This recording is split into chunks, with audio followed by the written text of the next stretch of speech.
quero dizer, antes de mais nada, que nós vivemos momentos hoje, né, nesta geração, que as coisas estão acontecendo muito rapidamente. Muito rapidamente. Eu já tenho 51 anos de idade, eu me lembro que há 2, 3 décadas atrás, não era como é hoje. A coisa está muito acelerada, avançando de uma maneira como a velocidade de um raio, né? E isso tem acontecido, né, diferente de outros tempos. Eu me lembro que quando eu comecei a namorar minha esposa, maravilhosa, está ali, ela é a mulher mais bonita do Brasil. Eu queria dizer isso, sabe por quê? Porque quando eu estou no Brasil, eu digo que ela é a mulher mais bonita de Criciúma, né? Mas agora é do Brasil, né? Daqui eu não sei porque eu não conheço ainda, né, as mulheres daqui, mas enfim. E ela tem me acompanhado e tem sido um tempo assim muito gostoso. Mas como eu falei, naquela época, quando eu comecei a namorar, o relacionamento que eu tinha com ela era na ficha telefônica. Não sei se vocês são desse tempo. Alguém vai dizer, pô, pastor, você está velhinho, hein? Mas é isso mesmo. Eu me lembro que quando eu recebia pagamento, eu morava numa cidade e ela na outra. Então eu chegava lá, comprava um pacote daquelas fichinhas de telefone, e aí eu ia por orelhão e ficava lá, conversando com ela. E aí, amor? Só que assim, de uma cidade para outra, para quem já teve essa experiência, cada 10 segundos tinha que pôr uma ficha. Então, amor, eu te amo, pim, você é a mulher da minha vida, pim, pim, e um pacote de ficha telefônica, né? Hoje não. Hoje, o que nós temos dentro da tecnologia à nossa disposição é uma coisa fantástica, né? E é isso que me preocupa, queridos, né? A nossa vida está acontecendo tanto em tempo real, né, que eu sempre brinco assim que o poder da informação hoje está na palma da nossa mão. O poder da informação está aqui. As relações em sociedade estão acontecendo em tempo real, à frente dos nossos olhos.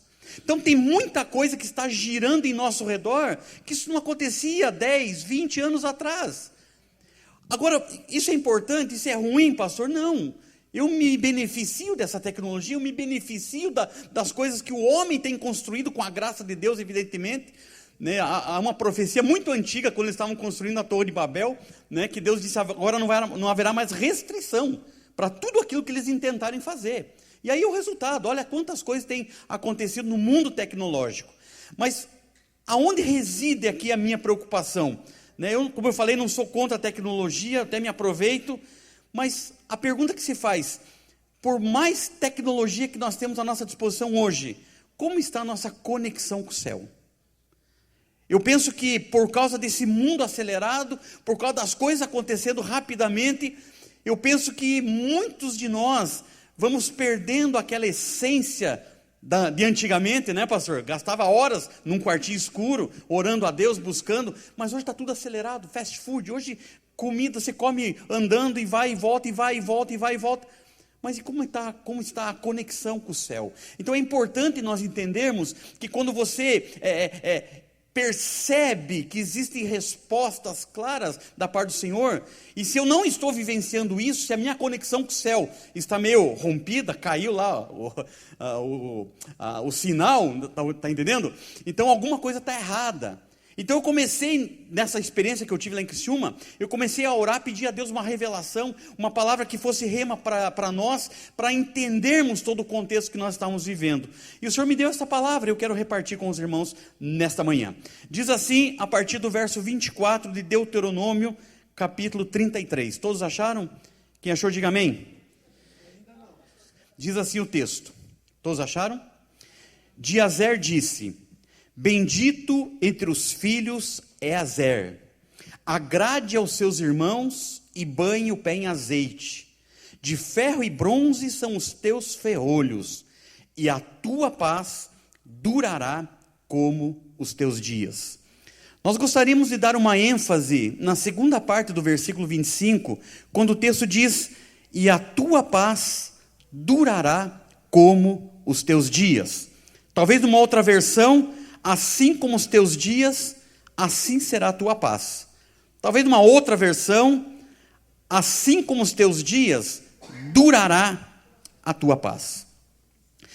Esse texto está dentro de um contexto, quando Moisés ele estava abençoando as tribos de Israel.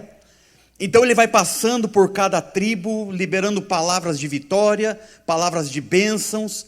E ele chega para a tribo de Azer e diz: Azer, assim como os teus dias, assim será a tua paz. Interessante que quando Moisés ele estava falando estas palavras, ele não estava falando no português, nem tampouco no inglês, mas ele estava falando no hebraico.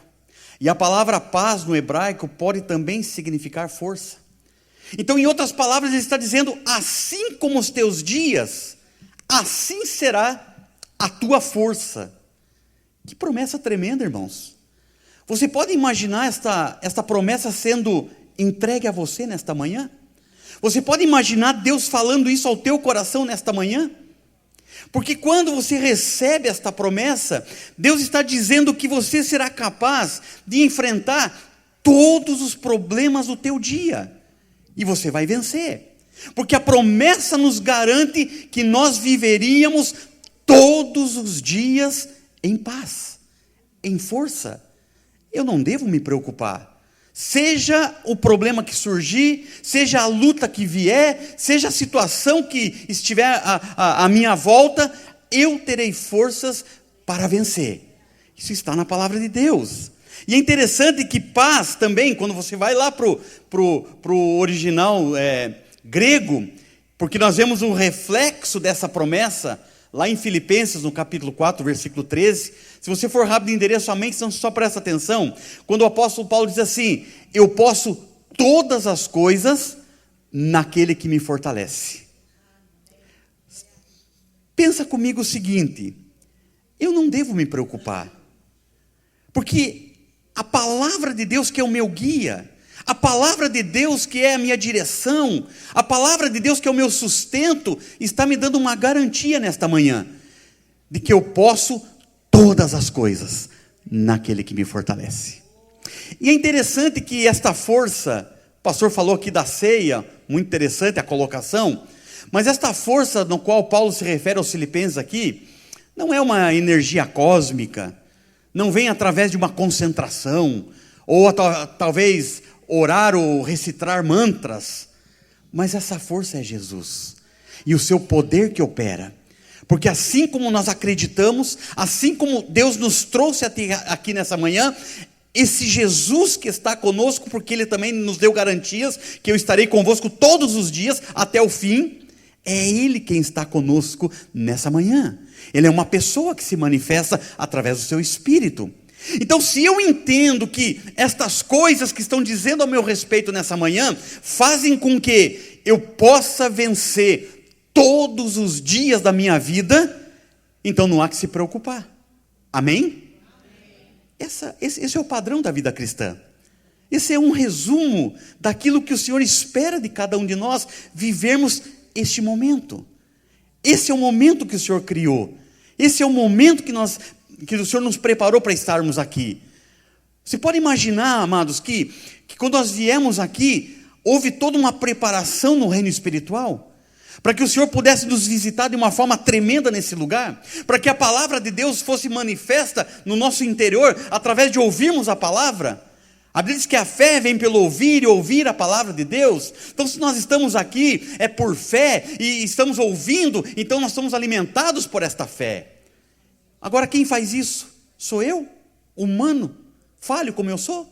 É o pastor João que vem aqui, Deus usa ele para transmitir alguma palavra? É ele que transforma? É ele que faz algo para a tua vida? Mas é a presença do Espírito Santo nesse lugar. Amém, queridos? Poderia entregar o microfone e dizer: está encerrada a mensagem. Se não coubesse uma pergunta aqui nessa manhã: você tem vivido assim? A igreja do Senhor Jesus Cristo tem vivido assim? Você tem vivido todos os dias em vitória, em triunfo? E a resposta é não. Nós não vivemos assim. Isso para muitos é utopia, isso para muitos é uma ilusão, é algo que não condiz com aquilo que eu vivencio. Mas a pergunta que vem para nós nessa manhã: por que eu não vivo assim? Eu tenho lutas que me esmagam, que me aprisionam, que me entristecem, que me angustiam. Eu não vivo assim. talvez os açoites da vida, talvez os chicotes da vida, talvez as afrontas do mal, talvez as circunstâncias, todas estas coisas me fazem cair. E eu não vivo essa experiência que a Bíblia me garante, que eu terei todos os dias da minha vida em força, em vitória. Como então viver a palavra de Deus? Como então entender que eu posso experimentar aquilo que Moisés, pelo Espírito de Deus, profetizou para Azer? E aquilo que Paulo disse aos Filipenses, que eu posso todos os dias, posso todas as coisas, neste dia que o Senhor fez. O salmista diz, esse dia o Senhor criou, alegremos-nos nesse dia, regozijemos nesse dia. Mas espera aí, pastor, tem coisas da minha vida que não são ajustadas. Viva este momento, viva este dia. Como então viver a palavra de Deus? Em primeiro lugar, você recebe do Senhor força, capacidade e condições para você vencer. Isso está na palavra de Deus, e o diabo sabe disso. Lá em 1 Coríntios 10, 13, a Bíblia diz que nenhuma prova vem sobre você, sem a qual você não consiga suportar.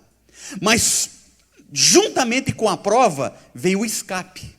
Essa palavra escape, ela não é muito bem traduzida para o português, porque a palavra no original é dunamis, que quer dizer força.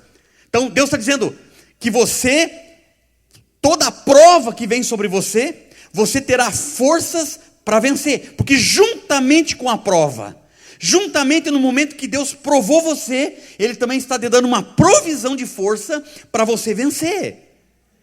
Por que Deus faz isso? Porque Deus quer nos levar a cada vez mais experiências novas, porque Ele quer o melhor para as nossas vidas.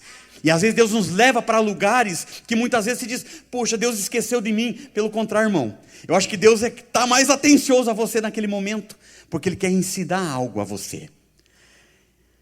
Então a Bíblia está dizendo que juntamente com esta prova vem esse livramento, vem essa força. O diabo sabe disso. Então ele arquitetou um plano. Como fazer com que os cristãos não vivam essa promessa? Como impedir que os cristãos não vivam todos os dias em vitória? Como impedir isso? E alguém lá sugeriu, vamos fazer com que os cristãos não vivam o dia de hoje, mas vivam do ontem. Então eles prepararam um plano muito bem elaborado e lançaram sobre o povo de Deus. E você não consegue mais viver o dia de hoje, porque você está preso no ontem. As situações do ontem, o erro, o fardo, as coisas que não deram certo, você tem carregado esse fardo hoje. Mesmo a Bíblia dizendo que você todos os dias, você pode viver a vitória do Senhor. Então quando o inimigo ele consegue te aprisionar no ontem, ele está de certa forma impedindo de você receber o melhor que Ele preparou hoje para a tua vida. E você começa a questionar Deus. Ah, se eu não tivesse feito isso. Ah, se eu não tivesse feito aquilo. Ah, se eu não tivesse entrado naquela empresa. Ah, se eu não tivesse vindo para os Estados Unidos. Ah, se eu não tivesse me casado com fulano Beltrano. E começamos a vivenciar as coisas do ontem. E mesmo o texto dizendo, assim como os teus dias, assim será a tua força. Ficamos gastando energia, ficamos gastando tempo com ontem. E você não consegue viver aquilo que Deus está fazendo hoje, nesse momento. Queridos, o passado, ele fere. O passado fere o ministério. O passado fere o casamento. O passado fere os relacionamentos, porque quando você traz no dia de hoje, no banquete de hoje, as coisas do teu passado, amados, nós não conseguiremos viver aquilo que o Senhor está prometendo, preparando para nos entregar hoje.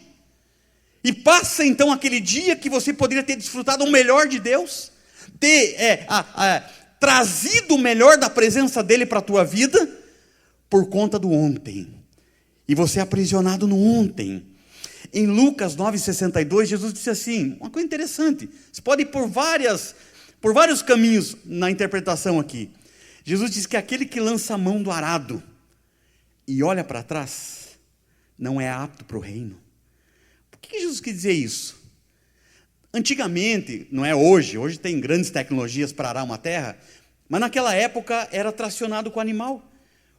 A pessoa que conduzia o animal ele ia puxando aquele arado, então ele tinha que ir direcionando, para não sair para fazer uma boa preparação. Jesus diz que se você olha para trás, você perde a noção daquilo que está na frente. Então, em uma experiência profética aqui, eu entendo que Jesus disse que os cuidados daquilo que ficou para trás impede você de caminhar para frente, por conta do passado.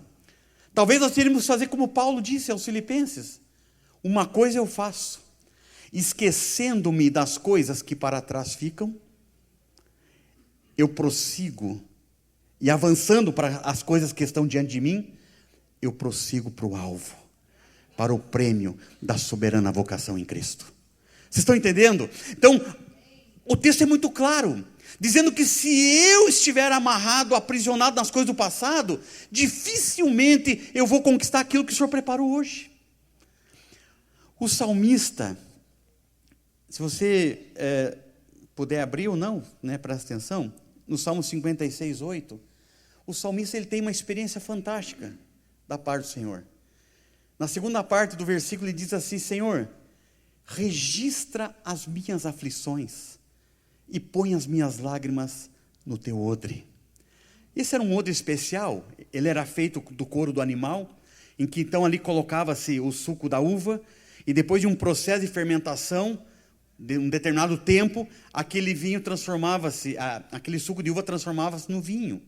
Vinho é sinal de alegria. O que o salmista está dizendo? Senhor, põe as minhas lágrimas no teu odre. Essas lágrimas têm sido o resultado do meu sofrimento, das minhas perdas, do meu passado. Senhor, põe no teu odre. E depois de um processo de fermentação, aquele passado que um dia me aprisionou, ele possa ser servido hoje na minha mesa, o vinho dessa experiência. E a Bíblia diz que vinho na Bíblia é alegria. Sabe o que o texto está dizendo? Pega o meu passado, Senhor Jesus, e transforma na alegria da tua presença. Por que você acha que às vezes testemunhos edificam tanto as pessoas, e quem as conta trouxe coisas do passado, e aquilo traz edificação, traz transformação, traz mudanças? Mas então aquela pessoa que está contando o seu passado devia se entristecer, mas o passado não tem mais significado para mim. Eu nunca vou me esquecer do passado. Não esquece. Nossa mente é um negócio fantástico, não esquece. Mas uma coisa eu faço: entregue o seu passado nas mãos do Senhor Jesus e diga para Ele: Senhor, toma conta do meu passado. O passado foi a tua escola. O passado te preparou para você experimentar o que Deus tem preparado aqui nessa manhã. Para isso que existe o teu passado. Mas as pessoas não se dão conta disso. Mas a experiência de Moisés a Azer está dizendo: assim como os teus dias, assim será a tua paz, assim será a tua força, todos os dias. Em Gênesis, não me lembro agora o texto, mas talvez você vai lembrar um pouco da história. A mulher de Ló, quando Deus quis destruir Sodoma e Gomorra, estava lá, a mulher de Ló com seu esposo, estavam saindo, a mulher de Ló com seu esposo, a mulher com Ló, estavam saindo de Sodoma e Gomorra, e enxofre descendo, e destruição naquela cidade. A Bíblia diz que a mulher olhou para trás, e foi convertida numa estátua de sal. Eu já vi muitas ministrações sobre a questão do sal, sobre aquela experiência. Eu não estou aqui para ensinar aquela experiência, não estou aqui para contextualizar aquela situação, mas algo me chamou a atenção quando eu li esse texto. O sal, ele tem a característica de esterilizar. Você joga sal na terra, aquilo não brota mais nada. Sabe o que eu vejo em figura aqui? Se o Senhor te tirou de Sodoma e Gomorra, eu não sei você, meu irmão e minha irmã, eu saí de Sodoma e Gomorra. Eu saí, quando eu conheci Jesus. E talvez você tenha passado por lá também.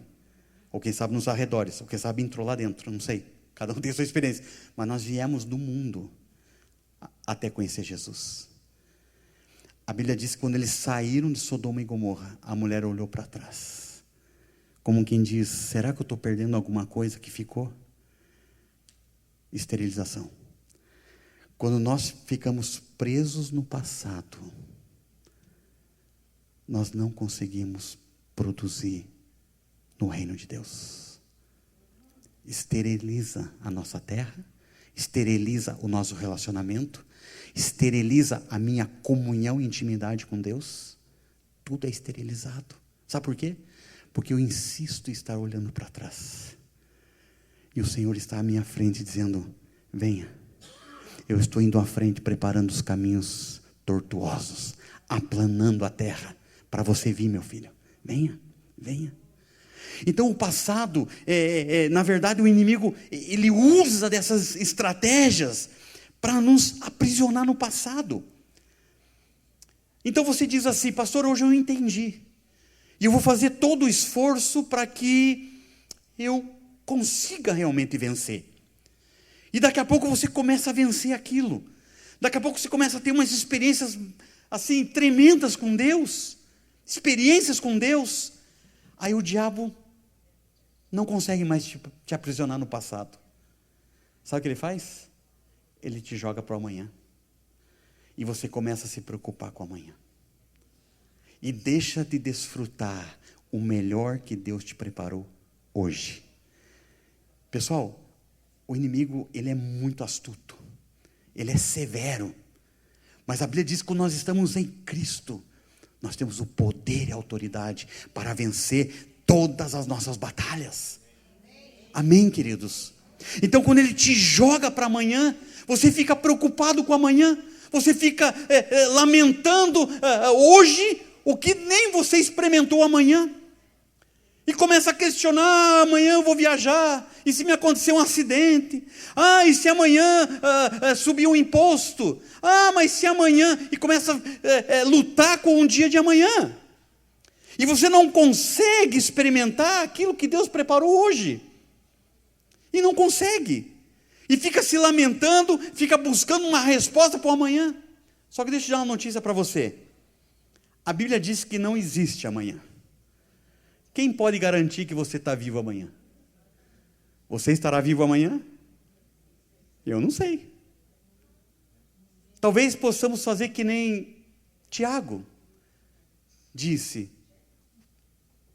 o futuro, a nossa vida, o que ela significa? É como um vapor que daqui a pouco desaparece. O que é a vida humana? São como as fagulhas que se levantam numa fogueira, brilham por um momento na escuridão da noite e se apagam para sempre. Queridos, é tão curta a distância do berço até a sepultura. É tão curto o tempo da nossa chegada, da nossa partida. E ficamos nos preocupando com o amanhã. A expectação ardente de como será o amanhã. Como eu vou viver o amanhã? Como eu vou lidar com o amanhã? E ficamos indagando e ficamos sofrendo por aquilo que ainda nem aconteceu. A rainha Elizabeth, da Inglaterra, contava seus vestidos aos milhares. Dizem que 9.000 gemas de ouro e prata e pedras preciosas adornavam todos os seus vestidos.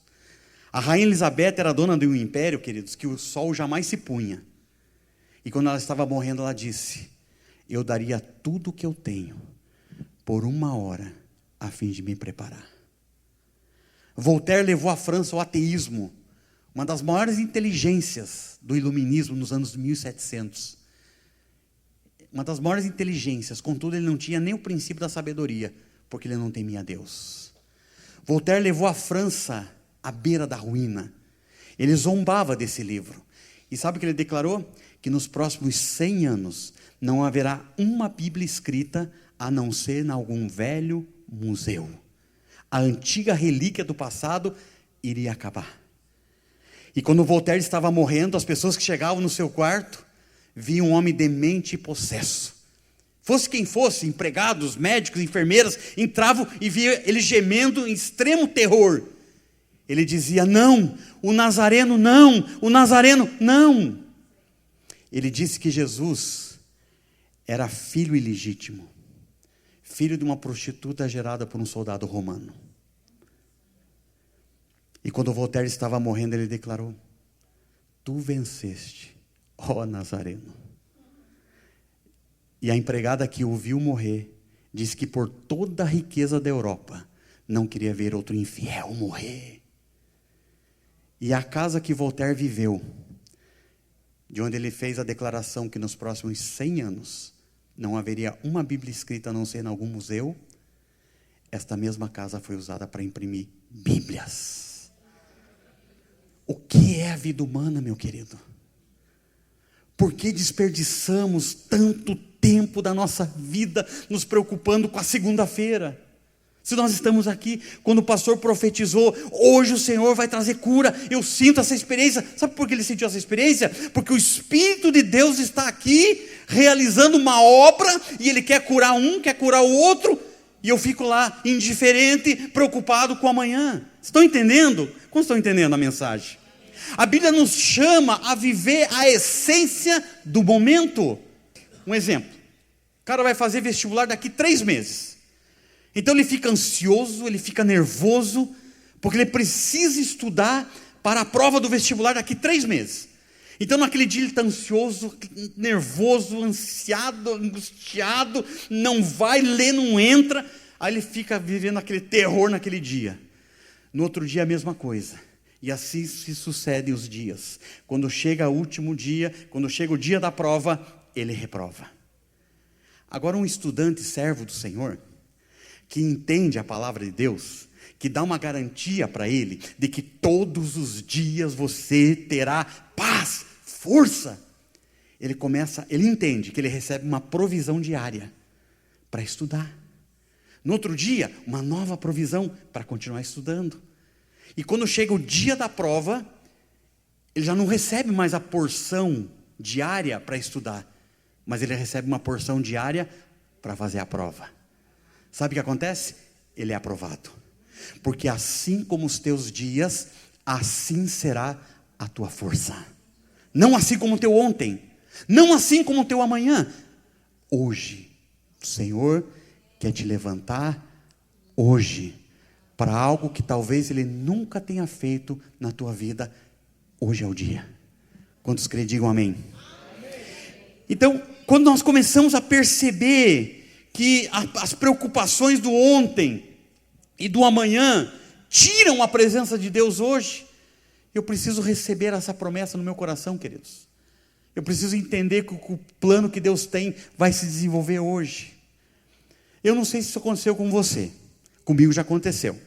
Uma briga, brigamos eu e meu irmão lá, a gente brigou. Hoje é domingo, e está todo mundo magoado com o outro, e marcamos para quarta-feira a gente conversar. Aí domingo, a azia vem forte, a úlcera reclama, chega à noite eu não consigo dormir, e fico pensando no encontro. E fico pensando, se ele disser isso, eu digo isso. Se ele falar aquilo, eu digo isso, porque eu tenho provas. E você fica maquinando, se preparando para tal reunião. Aí quando chega a quarta-feira, 3 dias se passaram. Você teve insônia, você teve mal-estar, só na medicação, perdeu o apetite, mas eu vou resolver. E quando você chega a quarta-feira de encontro com esse irmão, a primeira coisa que ele olha para você e diz: Marcelo, eu queria que você me perdoasse. Me perdoa, irmão. Eu fui errado, eu fui um tolo. Aí eu digo para vocês, adiantou ficar 3 dias vivendo dessa maneira? Porque assim como os teus dias, assim será a tua paz, assim será a tua força.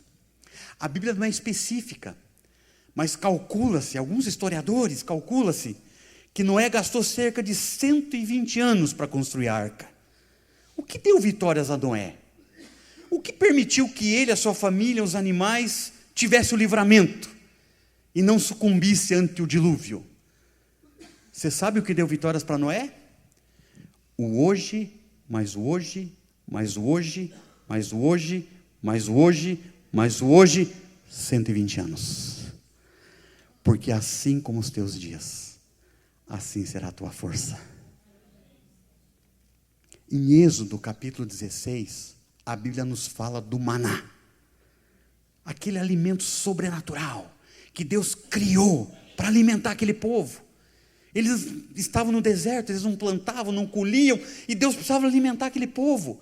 Aí começou a vir o maná, eles se maravilharam. Só que antes disso Deus tinha dado uma instrução para Moisés. Olha, diga para o povo que eles colhem o maná, provisão diária. Eles podem comer à vontade. Aqui é buffet livre, não é por quilo, é à vontade, livre. Eles podem comer o que eles quiserem, mas é para o dia. Não guarda, não reserva, não acondicione, mas é para o dia.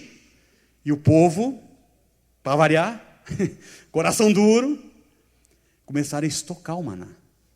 Puseram lá no freezer, na geladeira, talvez arrumaram aqueles freezer horizontal lá para caber mais maná, e estocaram o maná. E a Bíblia diz que Deus ficou irado com Moisés e com o povo. Deus disse: Moisés, eu não disse que não era para estocar? E que todos os dias eu daria o maná? Que povo incrédulo, obstinado, de dura serviço. E a Bíblia diz que o povo se arrepende, Deus perdoa. E então eles começaram a colher todos os dias o maná. O que Deus queria incutir na mente e no coração daquele povo? Dependa de mim todos os dias, porque eu estou convosco todos os dias. E acontece que naquela noite, em toda a tenda do povo de Israel, eles iam dormir sem nada, nenhuma segurança, a não ser a promessa que no outro dia haveria o maná. Deus diz: assim como os teus dias, assim será a tua força, assim será a tua vitória, o teu triunfo. Talvez Jeremias, nas suas lamentações, eu estou quase terminando e quero ensinar esse princípio para nós nessa manhã, mas Jeremias, nas suas lamentações, 3:22, texto muito conhecido, a gente sempre fala isso, que as misericórdias do Senhor são a causa de não sermos consumidos, porque as misericórdias não têm fim, elas renovam-se a cada manhã, grande é a tua fidelidade.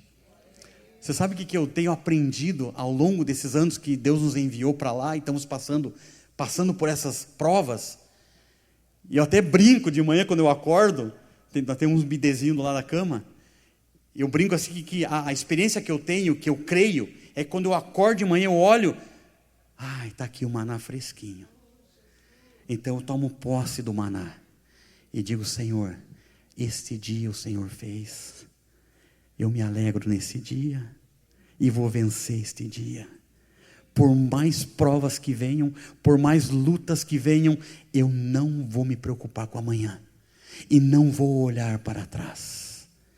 Eu vou ficar no desafio daquilo que o Senhor me preparou para este dia, porque assim como os teus dias, assim será a tua paz. Quero terminar com o Salmo 121, se você puder abrir. Agora eu quero fazer a leitura dele juntos. Salmo de número 121, diz assim o texto: elevo os olhos para os montes, de onde virá o meu socorro? O meu socorro vem do Senhor, que fez o céu e a terra. Ele não permitirá que os teus pés vacilem, não dormitará aquele que te guarda. É certo que não dormita, nem dorme o guarda de Israel. O Senhor é quem te guarda, o Senhor é a tua sombra e a tua direita. De dia não te molestará o sol, nem à noite a lua. O Senhor te guardará de todo mal e guardará a tua alma. O Senhor guardará a tua saída e a tua entrada. Queridos, Deus trabalha a nosso favor, porque Ele prometeu: assim como os teus dias, assim será a tua força. Amém, queridos? Hebreus, eu vou ensinar um princípiozinho que me ocorreu agora. Às vezes você diz assim: pastor, eu tenho dificuldade em lidar com o passado, eu tenho dificuldade da ansiedade do futuro. Mas existe uma ferramenta poderosa para te ajudar. Sabe quem é essa ferramenta? Olha para a pessoa do teu lado. Irmãos, essa é a ferramenta. Sabe por quê? Hebreus capítulo 3, versículo 12.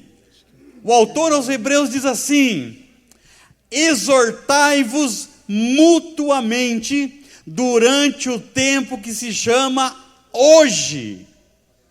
A Bíblia diz que nós somos participantes de Cristo. Ora, somos, plural, participantes, plural. Não sou eu participante de Cristo, somos participantes de Cristo. Então, se tem um irmão do teu lado, da tua frente, de trás, a Bíblia manda você exortar ele. Exorta ele. Durante o tempo, hoje.